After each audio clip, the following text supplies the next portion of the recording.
ಕಬ್ಜಾಗೆ ನೀವುಗಳೇ ಒಂದು ವಿಮರ್ಶೆ ಮಾಡಿದ್ರಿ. ನಾನು ನಿಜವಾಗ್ಲೂ ಬೇಜಾರಾಗಿಲ್ಲ.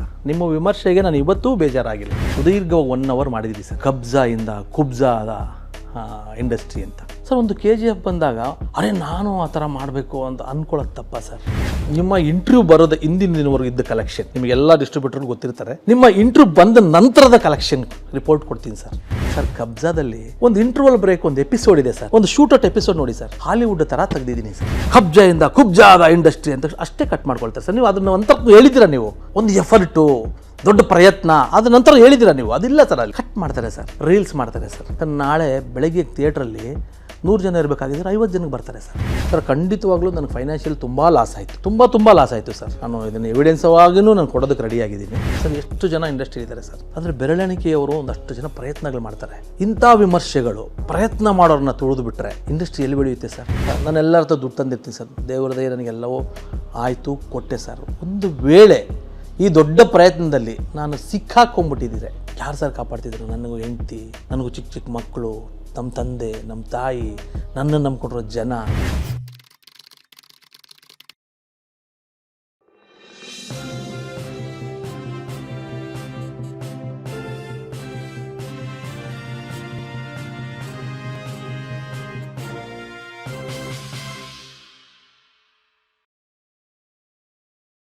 ನಮಸ್ತೆ, ಬಿ ಗಣಪತಿ ಚಾನಲ್ಗೆ ಸ್ವಾಗತ.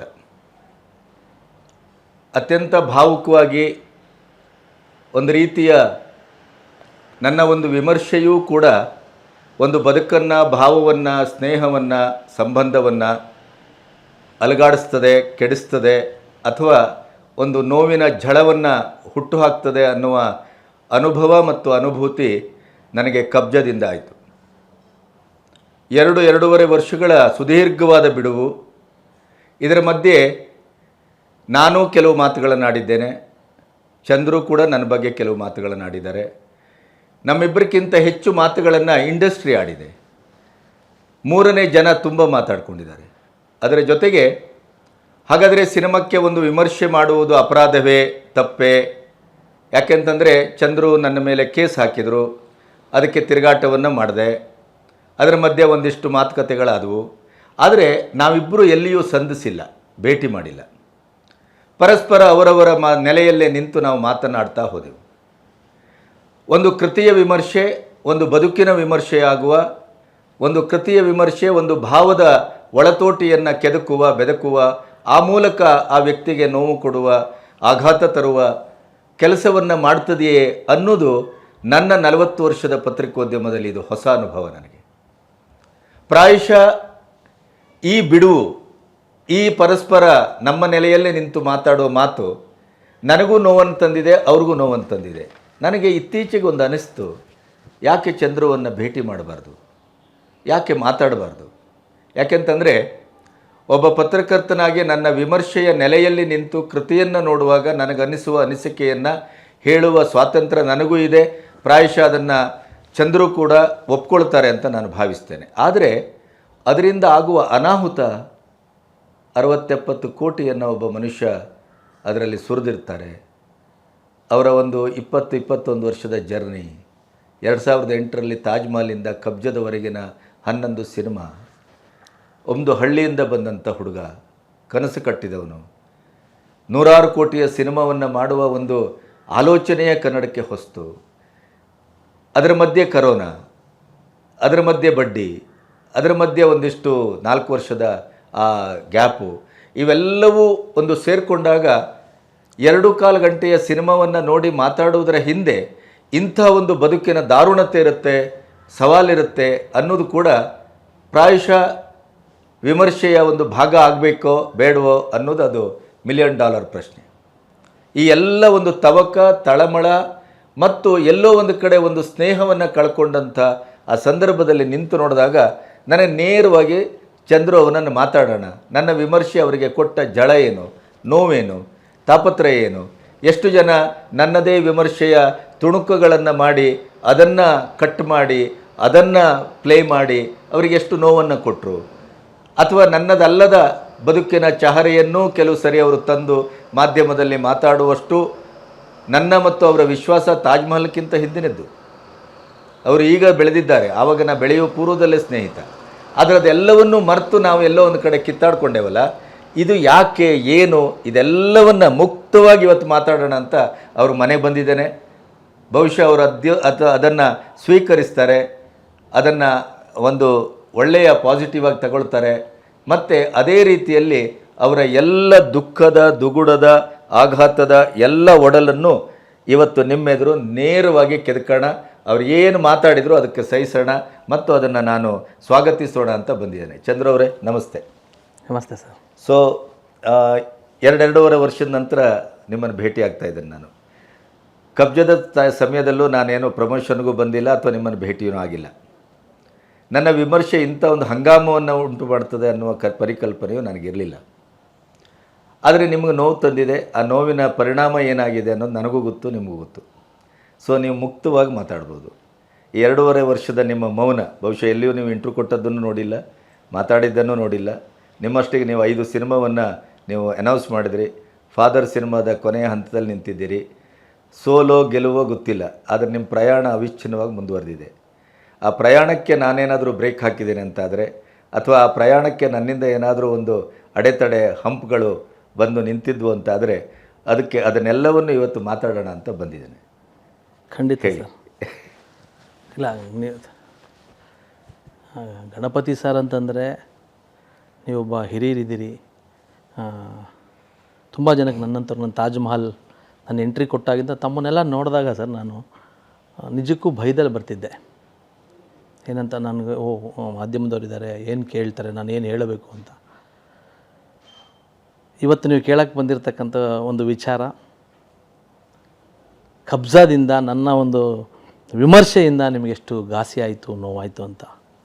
ಇಲ್ಲ ಸರ್, ನಾನು ವಿಮರ್ಶೆಗಳನ್ನು ಸ್ವಾಗತಿಸ್ತೀನಿ.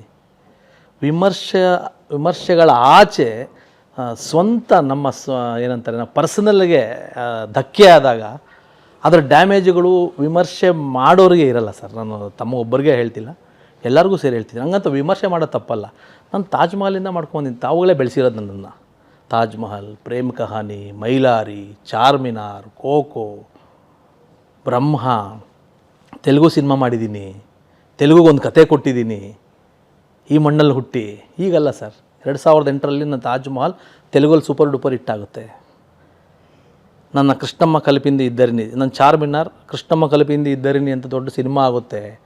ಅಲ್ಲಿ ನನಗೆ Jaipur film festival best director award ಕೊಡ್ತಾರೆ. ಇಲ್ಲಿ ಅಲ್ಲ ಸರ್, ಪಕ್ಕದ ರಾಜ್ಯದಲ್ಲಿ.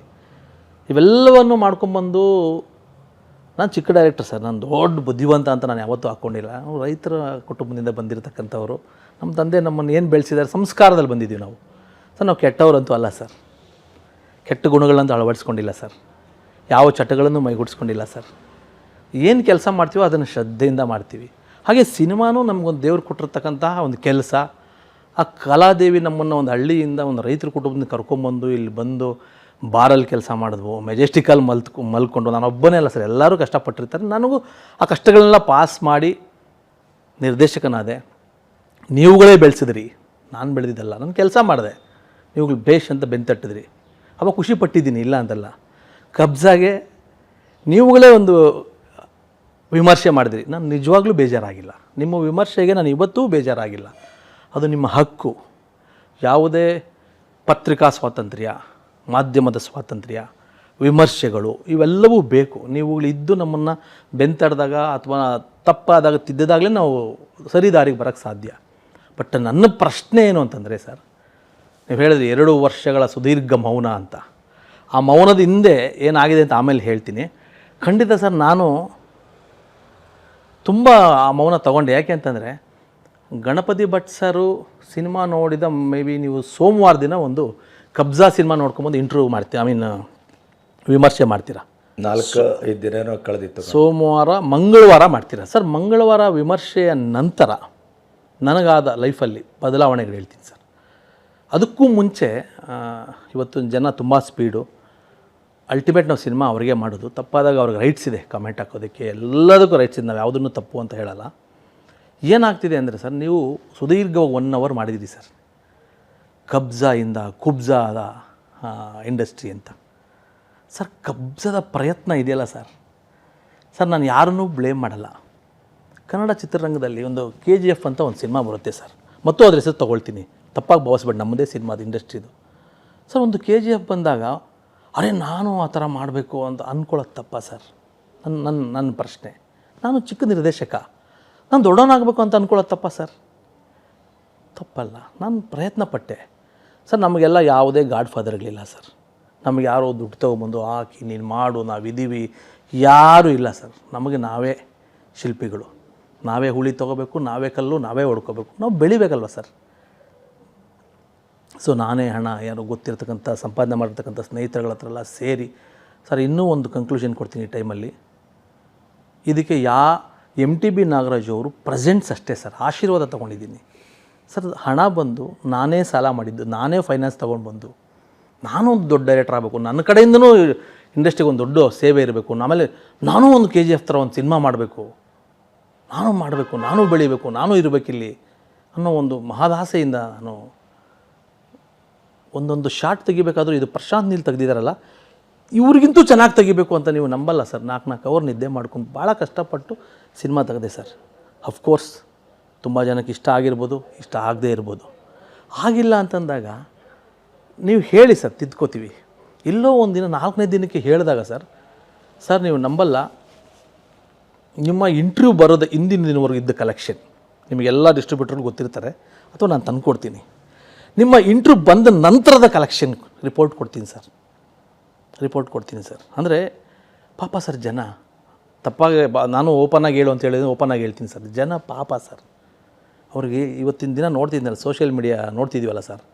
ನಮ್ಮ ತಾತ ನಂಬಿದ್ರು, ಒಂದು ಧರ್ಮಸ್ಥಳದ ಕೇಸೇ ನೋಡಿ ಸರ್, ನಮ್ಮಪ್ಪ ನಂಬಿದ್ರು, ನಾನು ನಂಬಿದ್ದೀನಿ. ಇಡೀ ನಮ್ಮ ಪೂರ್ವಜರಿಂದ ಹಿಡಿದು ನಮ್ಮ ತಾತ, ಅವರಪ್ಪ, ನಮ್ಮಪ್ಪ, ನಾನು, ನನ್ನ ಮಗ ಎಲ್ಲರೂ ಹುಟ್ಕೂದಲು ತೆಗಿಸ್ತಾಯಿದ್ವಿ ಸರ್ ಧರ್ಮಸ್ಥಳದಲ್ಲಿ. ಆ ನಂಬಿಕೆ ಮೇಲೇ ನಾವೇ ಅನುಮಾನ ಪಡೋಂಗೆ ಆಗ್ಬಿಡುತ್ತೆ ಸರ್. ಒಂದು ಸಣ್ಣ ಯಾವುದೋ ಒಂದು ವಿಮರ್ಶೆನೋ ಅಥವಾ ಯಾವುದೋ ಒಂದು ಇಂಟರ್ವ್ಯೂನೋ ಯಾವುದೋ ಕಾಮೆಂಟ್ಸೋ, ಹೌದಾ ಮನೇಲಿರೋ ಫೋಟೋ ತೆಗಿಯೋಂಥ ದಿನ ಬರುತ್ತೆ ಸರ್. ಸತ್ಯಾಸತ್ಯತೆ ಯಾರೂ ನೋಡಲ್ಲ ಸರ್, ದಯವಿಟ್ಟು ತಪ್ಪಾಗಿ ಭಾವಿಸ್ಬೇಡಿ. ಯಾರೂ ನೋಡಲ್ಲ. ಅರೆ ನಾವು ಪೂಜೆ ಮಾಡಿಬಿಟ್ಟು ಇಷ್ಟು ದಿನ ಯಾವುದೋ ಒಂದು ವಿಡಿಯೋ ನೋಡ್ಬಿಟ್ಟು ಟಕ್ಕಂತ ತೆಗಿತೀವಿ. ನೂರಾರು ವರ್ಷಗಳಿಂದ ನಡ್ಕೊಂಬಂದ್ರೆ ಪರಂಪರೆಯನ್ನು ಒಂದು ವಿಡಿಯೋಯಿಂದ ತೆಗೆದು ಸೈಡ್ಗಿಡ್ತೀವಿ ಸರ್. ಇದೇ ರೀತಿ ಸರ್ ವಿಮರ್ಶೆ ಸರ್. ಕಬ್ಜಾದಲ್ಲಿ ಒಂದು ಇಂಟರ್ವಲ್ ಬ್ರೇಕ್ ಒಂದು ಎಪಿಸೋಡ್ ಇದೆ ಸರ್, ಒಂದು ಶೂಟೌಟ್ ಎಪಿಸೋಡ್ ನೋಡಿ ಸರ್. ಹಾಲಿವುಡ್ ಥರ ತೆಗ್ದಿದ್ದೀನಿ ಸರ್. ಮೇ ಬಿ ನನಗದು ಹಾಲಿವುಡ್ಡು ಅಂದರೆ ಪ್ರಶಾಂತ್ ನೀಲ್ ಅವ್ರ ಥರ ತೆಗಿಬೇಕು. ನೆಗೆಟಿವ್ ಅಲ್ಲ ಸರ್, ಪಾಸಿಟಿವ್. ನಾನು ಅವ್ರಿಗಿಂತ ನಾನು ವಿಭಿನ್ನವಾಗಿ ಮಾಡ್ಬೋದು, ನನಗೆ ಅನುಭವ ಇದೆ ಸರ್. ನಾನು 2002ರಲ್ಲಿ ಇಂಡಸ್ಟ್ರಿಗೆ ಬರ್ತೀನಿ, 2008ರಲ್ಲಿ ಡೈರೆಕ್ಟರ್ ಆಗ್ತೀನಿ. ನಾನು ಅನುಭವ ಇದೆ ಸರ್, ಅನುಭವಸ್ಥ ಸರ್. ಸಿನಿಮಾನ ಹೆಂಗೆ ಮಾಡಬೇಕು, ಪ್ರೊಡ್ಯೂಸರ್ಗಳೇ ಇಲ್ಲದೆ ಇದ್ದಾಗ ನಾನು ಜೊತೆಯಲ್ಲಿರೋ ಸೇರಿಸ್ಕೊಂಡು ಪ್ರೊಡ್ಯೂಸ್ ಮಾಡೋದು ಹೆಂಗೆ, ಡಿಸ್ಟ್ರಿಬ್ಯೂಷನ್ ಮಾಡೋದು ಹೆಂಗೆ, ಇಷ್ಟು ಎಲ್ಲ ಆಯಾಮಗಳಲ್ಲಿ ಕಲಿತು ಸುಮ್ಮನೆ ಅಲ್ಲ ಸರ್ ಸಿನಿಮಾ ಮಾಡಿದ್ದೀನಿ. ಈ ಸಿನಿಮಾ ಮಾಡಿದಾಗ ಏನಾಯಿತು ಸರ್, ತಮ್ಮ ಇಂಟ್ರೂವ್ ಏನು ಮಾಡಿದ್ರು, ವಿಡಿಯೋಗೆ ಹೇಳಿದ್ನಲ್ಲ ಸರ್, ಚಿಕ್ಕದಾಗಿ ಬಿಟ್ಸ್ ಕಟ್ ಮಾಡಿದ್ರು ಸರ್. ನಾನು ಯಾರ ಮೇಲೂ ಇದು ಮಾಡಲ್ಲ, ಅದು ವೈರಲ್ ಆಯಿತು ಸರ್. ಇದು ಮಾಡಿದ್ದು ಬೇರೆ ಯಾರೂ ಮಾಡಲ್ಲ ಸರ್. ಬಹುಶಃ ಇಡಿಯದಾಗಿ ನೋಡಿದ್ದು ಪ್ರಜ್ಞೆ ಇದ್ದರೆ ಆ ಥರದ ನಾವು ಸರ್ ಇದನ್ನು ಯಾವ ಯೂಟ್ಯೂಬರ್ಸೂ ಮಾಡಲ್ಲ ಸರ್. ಇದನ್ನು ಯಾವ ಜನನೂ ಮಾಡಲ್ಲ ಸರ್, ಸತ್ಯ ಹೇಳ್ತಾ ಇದ್ದೀನಿ. ಯಾಕಂದರೆ ಎಲ್ಲರೂ ಬ್ಯುಸಿ ಇದ್ದಾರೆ. ಇದನ್ನು ಮಾಡೋದು ಯಾರು ಗೊತ್ತಾ ಸರ್, ಯಾವಾಗಲೂ ನಮ್ಮ ಹತ್ರ ಕೆಲಸ ಮಾಡೋವಾಗ ಏನೋ ಅಂದಿರ್ತೀವಿ, ಏನೋ ಕೆಲಸ ಮಾಡಿ ಅಂತ ಕಳಿಸಿರ್ತೀವಿ, ಏನೋ ಒಂದು ಹೆಚ್ಚು ಕಡಿಮೆ ಆಗಿರ್ತದೆ. ಮನುಷ್ಯ ಅಂತಂದಮೇಲೆ ಏನೋ ಸಣ್ಣ ಪುಟ್ಟ ಆಗಿರ್ತದೆ. ಅವರುಗಳು ಅವಕಾಶಕ್ಕೆ ಕಾಯ್ತಾ ಇರ್ತಾರೆ ಸರ್. ಈ ಥರದ ವಿಡಿಯೋಗಳು, ಈ ಥರದ ವಿಮರ್ಶೆಗಳು ಇಲ್ಲಿ ಉಪಯೋಗಕ್ಕೆ ಬರ್ತವೆ ಸರ್. ಇಲ್ಲಿ ಉಪಯೋಗಕ್ಕೆ ಬರ್ತವೆ. ಕಟ್ ಮಾಡ್ತಾರೆ, ಕಟ್ ಮಾಡಿಸ್ತಾರೆ, ಫಂಡ್ ಮಾಡ್ತಾರೆ, ಕೊಡ್ತಾರೆ. ಅವಾಗೇನಾಗುತ್ತೆ, ನಿಮ್ಮ ಕಬ್ಜಾಯಿಂದ ಕುಬ್ಜಾದ ಇಂಡಸ್ಟ್ರಿ ಅಂತ ಅಷ್ಟೇ ಕಟ್ ಮಾಡ್ಕೊಳ್ತಾರೆ ಸರ್. ನೀವು ಅದನ್ನು ಒಂಥರ ಹೇಳಿದ್ದೀರಾ, ನೀವು ಒಂದು ಎಫರ್ಟು, ದೊಡ್ಡ ಪ್ರಯತ್ನ, ಅದ ನಂತರ ಹೇಳಿದ್ದೀರಾ ನೀವು. ಅದಿಲ್ಲ ಸರ್, ಅಲ್ಲಿ ಅದಿಲ್ಲ. ಕಟ್ ಮಾಡ್ತಾರೆ ಸರ್. ಇದನ್ನು ರೀಲ್ಸ್ ಮಾಡ್ತಾರೆ ಸರ್. ನಾಳೆ ಬೆಳಗ್ಗೆ ಥಿಯೇಟ್ರಲ್ಲಿ 100 ಜನ ಇರಬೇಕಾಗಿದ್ದರೆ 50 ಜನಕ್ಕೆ ಬರ್ತಾರೆ ಸರ್. ನಾಳೆ 25 ಜನಕ್ಕೆ ಬರ್ತಾರೆ ಸರ್. ಇದೇ ರೀತಿ ಪಾಸಿಟಿವ್ ಮಾಡಿದ್ರೆ 100 200 ಬರ್ತಾರೆ ಸರ್. ಏನಿಲ್ಲ, ಪಾಸಿಟಿವ್ ಮಾಡಿದ್ರೆ ಸರ್. ಯಾರೂ ಕೆಟ್ಟ ಸಿನಿಮಾ ಮಾಡಬೇಕು ಅಂತ ಹೋಗಲ್ಲ ಸರ್. ನಾನು ಯಾಕೆ ಕೇಸ್ ಹಾಕಿದೆ ಅನ್ನೋದಕ್ಕೆ ಇದು ಕೊಡ್ತಾಯಿದ್ದೀನಿ ಸರ್. ಖಂಡಿತವಾಗ್ಲೂ ನನಗೆ ಫೈನಾನ್ಷಿಯಲ್ ತುಂಬ ಲಾಸ್ ಆಯಿತು, ತುಂಬ ಲಾಸ್ ಆಯಿತು ಸರ್. ನಾನು ಇದನ್ನು ಎವಿಡೆನ್ಸವಾಗಿಯೂ ನಾನು ಕೊಡೋದಕ್ಕೆ ರೆಡಿಯಾಗಿದ್ದೀನಿ. ನೀವು ವಿಮರ್ಶೆ ಮಾಡಬೇಡಿ ಅಂತಲೂ ಹೇಳಲ್ಲ ಸರ್. ನೀವು ವಿಮರ್ಶೆ ಮಾಡಿ, ವೈಯಕ್ತಿಕವಾಗಿ ಒಂದಷ್ಟು ವಿಚಾರಗಳಿದ್ದಾವೆ, ಅದನ್ನೆಲ್ಲ ಬಿಟ್ಟು ನೀವು ಸಿನಿಮಾ ಚಂದ್ರು ಈ ಥರ ಹಿಂಗೆ ಮಾಡಿದ್ದೀರಾ, ಆಮೇಲೆ ಪಾಸಿಟಿವ್ನೂ ಹೇಳ್ಬೋದಿತ್ತು ಸರ್. ಮೇಕಿಂಗಲ್ಲಿ ನಾನು ಎಲ್ಲ ರಾಜ್ಯದಲ್ಲಿ ಓಡಾಡ್ತೀನಿ ಸರ್. ನನ್ನ ಮೇಕಿಂಗಿಗೆ ಎಲ್ಲರೂ ಶಬಾಷ್ ಅಂದಿದ್ದಾರೆ. ಇದೇ KP ಶ್ರೀಕಾಂತ್ ನನ್ನ ಜೊತೆ ಇದ್ದರು ಸರ್. ನಮ್ಮ ಮೇಕಿಂಗ್ ನೋಡಿ ಲೈಕಾ ಪ್ರೊಡಕ್ಷನ್ಸ್ ಅವರು ನನಗೆ ಅಜಿತ್ ಸಿನಿಮಾ ಇಮಿಡಿಯೇಟ್ ಮಾಡಿ ಅಂತ ಅಡ್ವಾನ್ಸ್ ಕೊಡೋಕೆ ಬಂದರು. ಸರ್ ನಮಗೆ ಈ ಭ್ರಮೆಗಳಿಲ್ಲ ಸರ್, ಶ್ರೀಕಾಂತ್ ಅವ್ರ ಪಕ್ಕದಲ್ಲಿದ್ದಾರೆ, ಬೇಡ ಸರ್ ನಾನು ಕಬ್ಜಾ ಸೂಪರ್ ಡೂಪರ್ ಇಟ್ಟಾದಾಗ ನಾನೇ ಬರ್ತೀನಿ ಸರ್, ನೀವು ಟ್ರೈಲರು ಇದೆಲ್ಲ ನೋಡಿ ಬೇಡ ಸರ್ ಅಂದೆ. ಸರ್ ನಮಗೆ ಭ್ರಮೆಗಳಿಲ್ಲ ಸರ್, ನಾವು ಕೆಲಸ ಮಾಡ್ತೀವಿ ಅಷ್ಟೇ. ನಾನು ಏನು ಹೇಳೋಕ್ಕೆ ಬಂತೆ ಅಂದರೆ ಸರ್, ವಿಮರ್ಶೆ ಮಾಡಿ ಸರ್, ಆದರೆ ನಮ್ಮ ಥರ ಯಾರು ಪ್ರಯತ್ನ ಮಾಡ್ತಾರೆ ಸರ್? ಎಷ್ಟು ಜನ ಇಂಡಸ್ಟ್ರಿ ಇದ್ದಾರೆ ಸರ್, ಆದರೆ ಬೆರಳೆಣಿಕೆಯವರು ಒಂದಷ್ಟು ಜನ ಪ್ರಯತ್ನಗಳು ಮಾಡ್ತಾರೆ. ಇಂಥ ವಿಮರ್ಶೆಗಳು ಪ್ರಯತ್ನ ಮಾಡೋರನ್ನ ತುಳಿದು ಬಿಟ್ಟರೆ ಇಂಡಸ್ಟ್ರಿ ಎಲ್ಲಿ ಬೆಳೆಯುತ್ತೆ ಸರ್? ನೀವು ಬಿಲೀವ್ ಆರ್ ನಾಟ್ ಸರ್, ನಾನು ತುಂಬ ಜನ ಸ್ನೇಹಿತರುಗಳು, ಡಿಸ್ಟ್ರಿಬ್ಯೂಟರ್ಗಳು, ನಮ್ಮ ಶ್ರೀಕಾಂತ್ ಸರ್ ಅಂತವ್ರು ಹೇಳ್ತಾರೆ, ಎಲ್ಲಿಗೆ ಹೋದ್ರೂ ಕಬ್ಜಾಯಿಂದ ಇಂಡಸ್ಟ್ರಿ ಬಿದ್ದೋಯ್ತಂತೆ, ಇಂಡಸ್ಟ್ರಿ ಬಿದ್ದೋಯ್ತು. ಸರ್ ಒಬ್ಬ ಬಡವರ ಮಗ, ಒಬ್ಬ ರೈತನ ಮಗ, ಒಬ್ಬ ಆರ್ ಚಂದ್ರಿಗೆ ಇಡೀ ಇಂಡಸ್ಟ್ರಿನ ಅಣ್ಣವರು ಕಟ್ಟಿ ಬೆಳೆಸಿದ ಇಂಡಸ್ಟ್ರಿ ಬೀಳಿಸೋಷ್ಟು ತಾಕತ್ತಿದೆಯಾ ಸರ್? ಓಕೆ, ಒಂದು ಸಿನಿಮಾಯಿಂದ ಇಂಡಸ್ಟ್ರಿ ಬೀಳುತ್ತಾ ಸರ್? ಹಾಗಾದರೆ ಪ್ರಯತ್ನ ಮಾಡಬಾರ್ದಾ ಸರ್? ನನಗೂ ಆಶ್ಚರ್ಯ. ಓಕೆ ಸರ್, ನನ್ನ ವಿಮರ್ಶೆಯಿಂದ ಒಂದು ಸಿನಿಮಾ ಈ ಲೆವೆಲ್ಗೆ ತೊಂದರೆಗೊಳಗಾಗತ್ತಾ ಅನ್ನೋದು ನನಗೂ ಇದು ಹೊಸ ಅನುಭವ ಆಯಿತು. ಅಲ್ಲಲ್ಲ, ವಿಮರ್ಶೆ ಆಗಿದ್ದರೆ ಹಂಗೆ ಆಗಲ್ಲ ಸರ್. ಆ ವಿಮರ್ಶೆನ ಮಜಲುಗಳನ್ನ ಚೇಂಜ್ ಮಾಡ್ತಾರಲ್ಲ, ಅದೇ ಅವು ಇವತ್ತಿನ ವಿದ್ಯಮಾನದಲ್ಲಿ ತೊಂದರೆಗಳಾಗ್ತಿದೆ ಸರ್. ಅಷ್ಟು ಬಿಟ್ಟರೆ ನನಗೆ ಯಾವುದೇ ಕಾರಣಕ್ಕೂ ನಾನು ಯಾವತ್ತೂ ಸರ್, ನನ್ನನ್ನು ಬೆಳೆಸಿರೋರೇ ಮಾಧ್ಯಮದವರು, ನಾನು ಬೆಳೆದಿರೋದೇ ಮಾಧ್ಯಮದವರಿಂದ, ನನ್ನ ಎಫರ್ಟನ್ನು ಒಂದು ಹಳ್ಳಿ ಹುಡುಗನ ಗುರುತಿಸಿರೋದೇ ಮಾಧ್ಯಮದವ್ರು ಸರ್. ನೀವಿದ್ರೇ ಸರ್ ಎಲ್ಲನೂ. ಬಟ್ ಏನಂತಂದರೆ ಆ ಒಂದು ವಿಮರ್ಶೆಯನ್ನು ಭಾಳ 1 ಅವರ್ನ ಕಟ್ ಮಾಡಿ ಎಲ್ಲ ಗ್ರೂಪ್ಗಳಿಗೆ ಹಾಕಿ ಭಾಳನೇ ಹಿಂಸೆ ಕೊಟ್ಟರು ಸರ್. ನಾನು ಯಾರ ಹೆಸರು ಹೇಳಿ ಯಾರಿಗೂ ಧಕ್ಕೆ ನೋವು ಕೊಡೋಕ್ಕೆ ನಾನು ಇಷ್ಟಪಡಲ್ಲ. ಆವಾಗ ಅನ್ನಿಸ್ತು ಸರ್, ನಾನು ಯಾಕೆ ಸಿನಿಮಾ ಮಾಡಬೇಕು, ಏನಕ್ಕೆ ಸಿನಿಮಾ ಮಾಡಬೇಕು ಅಂತೇಳಿ ಅವಾಗೇನು ಮಾಡೋದು, ಒಂದು ಬ್ಯಾನರ್ ಮಾಡಿಕೊಂಡು ಒಂದು 5 ಸಿನಿಮಾ ಅನೌನ್ಸ್ ಮಾಡಿ ಬೇರೆ ಬೇರೆಗೆಲ್ಲ ಕೊಟ್ಟೆ ಸರ್. ನಾನೊಂದು ಲೇಔಟ್ ಶುರು ಮಾಡಿದೆ ಸರ್. ಆ ದುಡ್ಡನ್ನ ಹಾಕೋದು ಬೇಡ ಅಂತೇಳಿ ಒಂದು ಲೇಔಟ್ ಮೇಲೆ ಹಾಕ್ತೆ ಸರ್. ಡಬಲ್ ಆಗ್ತಿದೆ, 2 ವರ್ಷಕ್ಕೆ ಡಬಲ್ ಆಗ್ತಿದೆ ಸರ್. ಒಂದು ಸಿನಿಮಾ ಆಗಿ ಎಷ್ಟು ಜನ ಊಟ ಮಾಡೋರಲ್ವ ಸರ್? ಸೊ ಈ ಆಯಾಮನ್ನು ತಪ್ಪಿಸಿದ್ದು ಯಾರು? ಆ ಒಂದು ಇಂಟರ್ವ್ಯೂ, ಆ ಒಂದು ರೀಲ್ಸು, ಆ ಒಂದು ಇದು ಅಲ್ವ ಸರ್? ಸೊ ಇದನ್ನೂ ಬಿಡಿ ಸರ್, ಚಂದ್ರನೇ ಬೇಡ ಸರ್. ಇಂಡಸ್ಟ್ರಿಗೆ ಏನು ಬೇಕು, ಚಂದ್ರು ಅಂತವ್ರು 1000 ಜನ ಬರ್ತಾರೆ, 1000 ಜನ ಇರ್ತಾರೆ, 1000 ಜನ ಹೋಗ್ತಾರೆ. ಇಲ್ಲಿ ಯಾರೂ ಪರ್ಮನೆಂಟ್ ಅಲ್ಲ ಸರ್. ಇವತ್ತು ಹೀರೋನು ನಾಳೆ ಝೀರೋ ಆಗ್ತಾನೆ, ನಾಳೆ ಝೀರೋ ಹೀರೋನು ನಾಳೆ ಹೀರೋ ಆಗ್ತಾರೆ. ಇದೆಲ್ಲವೂ ಇಂಡಸ್ಟ್ರಿ ಮಾಡ್ಕೊಳ್ಳೋಂಥದ್ದು ಸರ್. ನಾವೇನೋ ಬಂದು ಇಲ್ಲೇನೋ ಇಂಡಸ್ಟ್ರಿಗೆ ದೊಡ್ಡದು ಮಾಡಿಬಿಡ್ತೀವಿ, ನಾವಿದ್ದೀವಿ ಅಂತ ಅಲ್ಲ ಸರ್. ಆ ತಾಯಿ ಕರೆಸ್ಕೊಳ್ತಾಳೆ, ನಮ್ಗೆ ಎಷ್ಟು ದಿನ ಬೇಕು ಕೆಲಸ ಮಾಡಿಸ್ಕೊಳ್ತಾಳೆ, ನಿಂದು ಆಯ್ತಾ ಕಳಿಸ್ತಾಳೆ. ಅದನ್ನು ಚೆನ್ನಾಗಿ ಗೊತ್ತಿದೆ ನನಗೆ. ಬಟ್ ಏನಂತಂದರೆ ನನಗೆ ಆದ ನೋವು, ಈಗ ನನಗೆ ಈಗ ಫಾರ್ ಎಕ್ಸಾಂಪಲ್ ನಾನು ಎಲ್ಲರ ಹತ್ರ ದುಡ್ಡು ತಂದಿರ್ತೀನಿ ಸರ್. ದೇವ್ರದೇ ನನಗೆಲ್ಲವೂ ಆಯಿತು, ಕೊಟ್ಟೆ ಸರ್. ಒಂದು ವೇಳೆ ಈ ದೊಡ್ಡ ಪ್ರಯತ್ನದಲ್ಲಿ ನಾನು ಸಿಕ್ಕಾಕೊಂಬಿಟ್ಟಿದ್ದರೆ ಯಾರು ಸರ್ ಕಾಪಾಡ್ತಿದ್ರು? ನನಗೂ ಹೆಂಡ್ತಿ, ನನಗೂ ಚಿಕ್ಕ ಚಿಕ್ಕ ಮಕ್ಕಳು, ನಮ್ಮ ತಂದೆ, ನಮ್ಮ ತಾಯಿ, ನನ್ನನ್ನು ನಂಬ್ಕೊಂಡಿರೋ ಜನ. ಸೊ ಅವಾಗೇನು ಅನಿಸುತ್ತೆ, ಬೇಕಾ ನಾವು ಮಾಡಬೇಕಾ ದೊಡ್ಡ ದೊಡ್ಡ ಪ್ರಯತ್ನಗಳು, ಬೇಕಾ ನಮ್ಗೆ ಇಷ್ಟೊಂದು ಎಫರ್ಟ್ ಹಾಕೋದು? ಸೊ ಎಫರ್ಟ್ ಹಾಕೋದೇ ತಪ್ಪ ಅಂತಂದರೆ ಏನಕ್ಕೆ ಸಿನಿಮಾ ಮಾಡಬೇಕು ಸರ್? ಅಲ್ವಾ ಸರ್?